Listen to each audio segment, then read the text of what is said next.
Bonjour à toutes et à tous et bienvenue sur Pranarome TV. Vous êtes nombreux à vouloir utiliser les huiles essentielles pour votre santé et vous avez raison. Encore faut-il savoir les utiliser, ces huiles essentielles. On est parfois un petit peu perdu, c'est compliqué.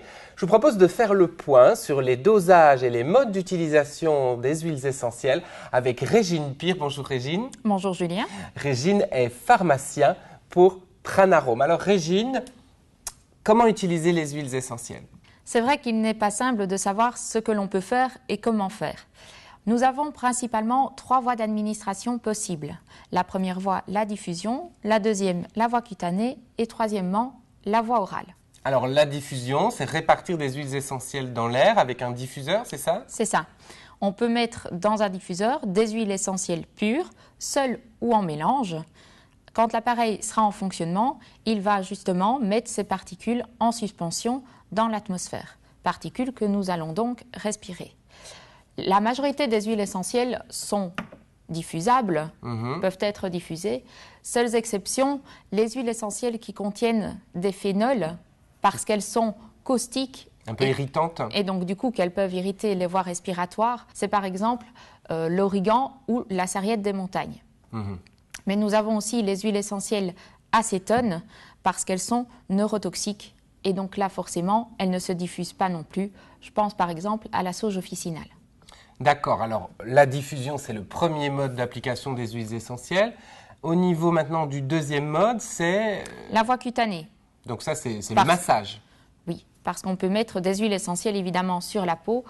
De préférence, toujours les diluer dans un support qui peut être une huile végétale, qui peut être un beurre de karité ou encore un gel, comme le gel d'aloe vera ou le gel de silicium organique.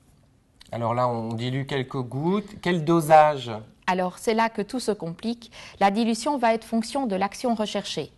Si on prend par exemple, si on souhaite une action circulatoire, il faudra une concentration de 7%. Si on souhaite une action sur tout ce qui est musculaire, 10%. Et puis, si on veut une action locale très ciblée, comme la cellulite par exemple, eh bien alors là, on peut monter à 30%. Donc 30% d'huile essentielle dans un mélange total d'huile végétale, de beurre, quel que soit l'excipient.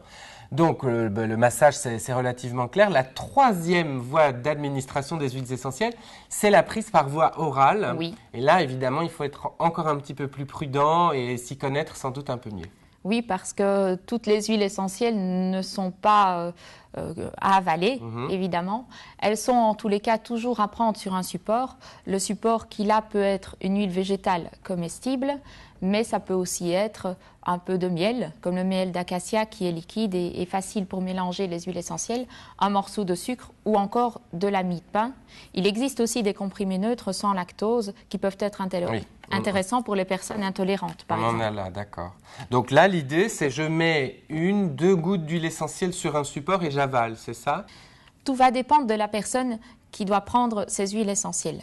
La posologie moyenne d'une prise d'huile essentielle par voie orale est de 2 gouttes 3 fois par jour chez un adulte, mais elle ne le sera que de 1 goutte 3 fois par jour chez un enfant entre 6 et 12 ans.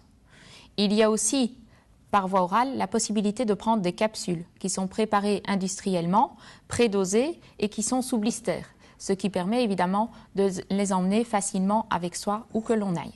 Oui, c'est des capsules qui ressemblent en fait à ceci. Tout à fait. Je ne sais pas si on le voit à l'écran. Et on a une vidéo d'ailleurs qui parle de la prise d'huile essentielle par voie orale et dans laquelle on voit les capsules.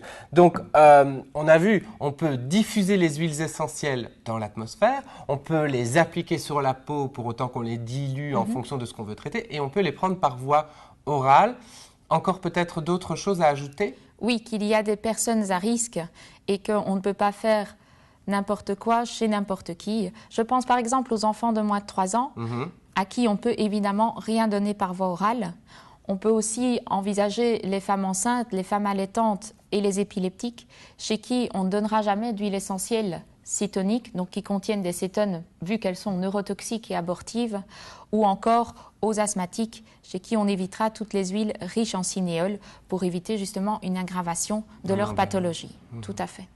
Alors, si vous êtes perdu par rapport à tout cela, n'oubliez pas de vous référer à un petit livret qui est très bien fait, Huile essentielle chémotypée, et qui reprend des monographies de plus de 45 huiles essentielles. Et regardez comme c'est très bien fait.